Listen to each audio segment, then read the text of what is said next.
like I could when I was small, and it's so picturesque. Looking through the crystal ball, can you picture this? And it isn't sad. Ciao and welcome to Gio's Paintbrush, where 5 minutes is all it takes to be blown away by one of the world's greatest artists.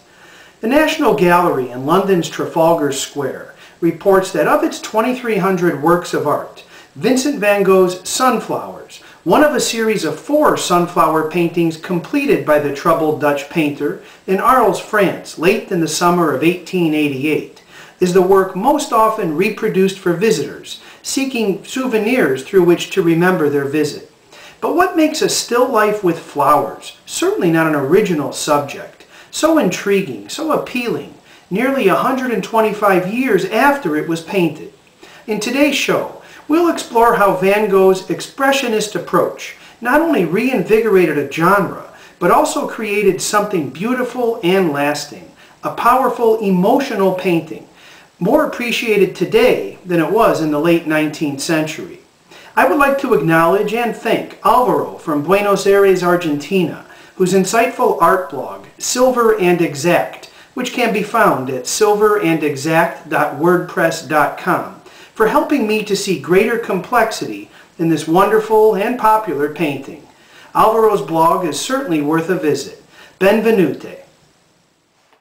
So many beautiful shades of rich, warm yellow, with life-giving greens and tiny hints of cool blue, including Van Gogh's playful first-name signature, blue on yellow, on the vase itself. The vase possesses a childlike quality to its lines and form, helping lend the painting, along with the dominant yellows and the large flowers, some standing tall, others drooping forward or to the side, a certain joyful, happy domesticity that owns the scene, that spreads across the entire canvas, cropped tight in all directions. Perhaps it is this bright, optimistic playfulness that has made the work such a favorite across the generations, for who would not wish to have such an ambiance in his or her room, in his or her home? Painted by Van Gogh in anticipation of his friend Gauguin's arrival in Arles, France, with the notion of the two artists residing together in the quaint little cottage to paint and build a rewarding friendship, a platonic and meaningful intimacy Van Gogh sought with desperation throughout his life. Sunflowers certainly captures the human desire for contentment, for a life marked by cheerfulness and comfort and playfulness. But that's only a beginning, since Van Gogh's still life with flowers is by no means an ordinary take on the still life genre, which previously sought to capture a subject in clear, realistic detail, almost to the point where these paintings appear to be rich, full-color, high-resolution photographs. Van Gogh's expressionist approach, sacrificing realistic detail to communicate emotional truth, enables him to present his own mood, his own personal state of mind in August and September of 1888, awaiting his friend's arrival, in a way that no naturalist rendering of sunflowers could possibly achieve. He communicates his feelings so effectively that the viewer, who has no doubt experienced them him or herself, can immediately relate to the painting on a visceral, emotional level without a single thought. And to me, it's the humanity of this painting, as much as its physical beauty, that makes it so appealing to so many. The expressionist elements Van Gogh employs here are at least threefold.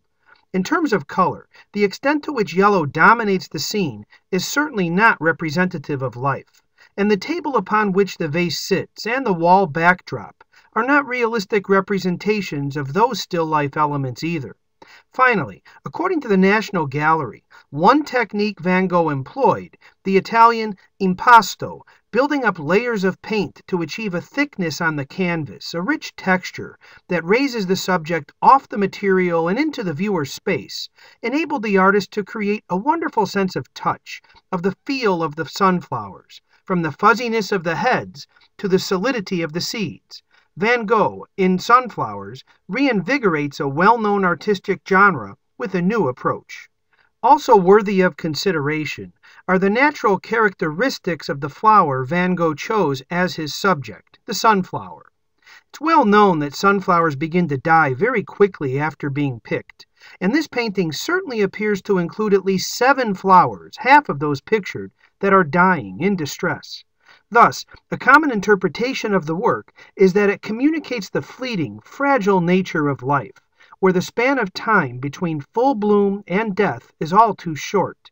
Interestingly, in Van Gogh's hands, the dying flowers are no less beautiful than those appearing to have more time. In addition, Alvaro, in his Silver and Exact blog on art, suggests another interpretation that's fascinating. The sunflower was a well-known religious symbol to the Dutch, since this flower, during the course of the day, follows the sun, literally leaning in the sun's direction to receive the light it needs to sustain itself. As a religious symbol for the Dutch, then, the sunflower represents the human being who, if he or she wishes to receive the life-giving light of God, must direct him or herself toward God every day, just as the sunflower follows the sun. Since Van Gogh, at one time, sought to follow in his father's footsteps as a Christian minister, even living and working among poor farmers for a period, with the aim of bringing them what he believed to be good news, this interpretation strikes me as a valid one, not in place of the other interpretations, but in addition to them.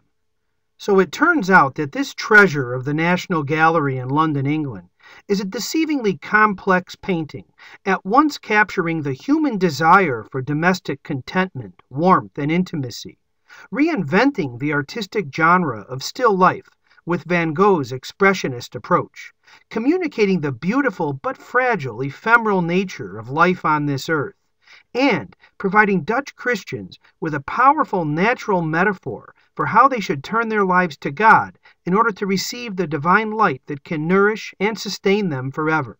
Not bad for a pretty picture in yellow, don't you think? Grazie mille e ciao. I can picture